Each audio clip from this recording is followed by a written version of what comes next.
I think that there's improvement in the national security situation. Right, Professor Oja. When you say that there's so many angles to look at it from, if we examine this from the point of view of how cholera, which is a treatable disease, has been handled, we'll wonder what would happen if there's a next medical emergency. As at October 2024, Nigeria had recorded 359 deaths for cholera. And, you know, that's a lot to take in. You talked about, you know, inadequate funding, that is only 5% of the budget, you know, of 2025 that has been dedicated to health. But I wonder if that has more to do with accountability, because if you considered, again, I refer to the Basic Healthcare Provision Fund, the Minister of Health had said that $2.5 billion would go into that from the Consolidated Revenue Fund between 2024 and 2026. And how long will it take, on the other hand, for President Tinubu's landmark executive order on the reduction of tariffs for healthcare products, machinery, importation, to kick in, to begin to take effect, such that we can see a reduction in the price of manufactured goods, either it's imported or it is manufactured here in Nigeria? Professor Sadiq, I'd like you to reflect on those points, very critical points to the health sector. Okay, thank you very much indeed. Actually, funding of healthcare in Nigeria, it was in this country in 2001 that presidents and heads of government of African countries met, and they declared that at least 15% of their annual budgets will go into health care. But in Nigeria, where the meeting took place, it had never been. And we always look forward to a time when this will happen. And since this was like evidence-based for it to be that if we want adequate funding, then this is the list we should provide to the healthcare, and we are not providing. So now the Minister of Health mentioning a huge amount of money is an important development, and we welcome that idea that with the goodwill of friends of the government, the minister being one of the active players in ensuring this has happened, with the support of the president. We believe that a lot of funding is coming into the health sector. But then, again, judicious utilization is one area that we need to work on. That is, and that doesn't stop with the president or the honorable coordinating minister. It is all of us, especially those that are at the helm of affairs in different ministries, ministry department agencies within the health sector. Now, if we ensure this, then there is we will have a situation where a lot of achievements will be made in the different areas we need improvement. And I hope that everybody's hands will be on deck so that we will do the needful and see to it that there is some improvement in this regard. Dr. Kukoi, yes. You have similar thoughts or different thoughts? Well, I also want to chip in one or two things, especially about funding and management of the fund itself. Well, if you look at situations around the world that have universal health care, the backbone is health insurance. We've been talking about health insurance in Nigeria for over 20 years, but somehow the uptake has not even reached 10%, and that is a grave situation. Today, most of the funding in health is out of pocket, over 70%. If you consider that in relation to the economy now, how costly and how expensive things are, you can imagine how people who are not covered by health insurance survive. It takes a lot of money out of their pockets, and that is a grave thing.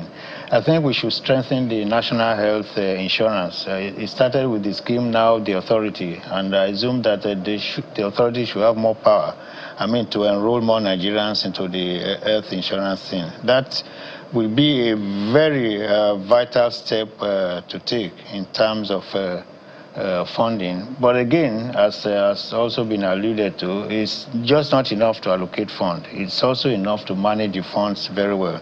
We need transparency at every level of health management, be it primary, secondary, or tertiary. We have a lot of wastages across the land, and this should be contained. I think if we are able to manage the resources that we have, at least things will get better and improve.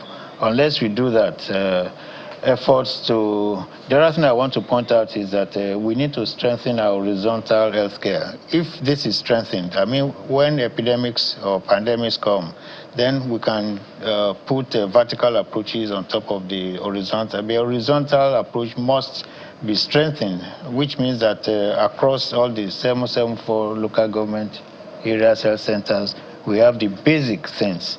Of course, we know that most diseases are at the primary care level.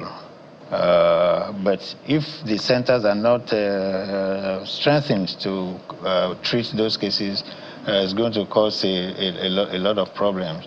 So I think what we should be stressing right now is to strengthen horizontal health approaches, that even if pandemics come, we can now activate our emergency measures. At least we have the basic ones, which will cover most of the things that are needed in such emergencies.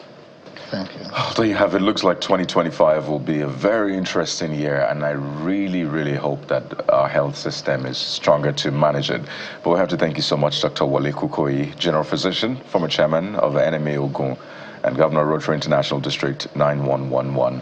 Thank you for your time, as well as Professor Issa Sadiq Abubakar, Professor of Infectious Diseases and Public Health, Bayero University, Kano. We've also had the pleasure of having with us Professor Innocent Uja, Vice Chancellor, Federal University of Health Sciences, Otukpo, and former DG Naima, former President, NMA. Thank you very much for your time and for giving us heads up, at least, about this HMPV. Thank you once again. Thank you very much. Thank you very much. Bye. Well, we'll take a moment now. We're not keeping our eyes, or we're not taking our eyes off HMPV, but there are other issues we have to deal with. So stay with us right here. It's the Morning Brief.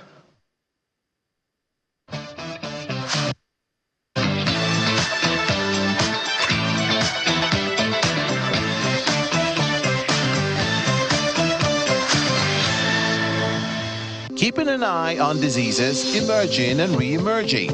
Observe the body respond to the miracle of treatment. Watching requirements of medicine modified and the way we look at health evolve. Bone marrow transplantation is not surgery. I always like to reiterate that. It's actually like transfusing blood into your vein. Keep pace with new trends and find the answers. See the full picture on Health Matters, because you deserve to know.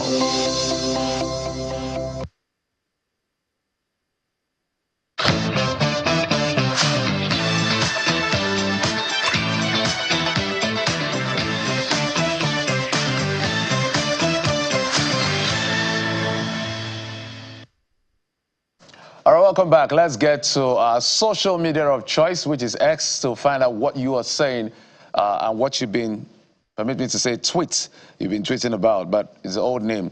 Let's get straight to that particular very sad incident that happened in the nation's capital, Abuja, where 2 persons have now been confirmed dead.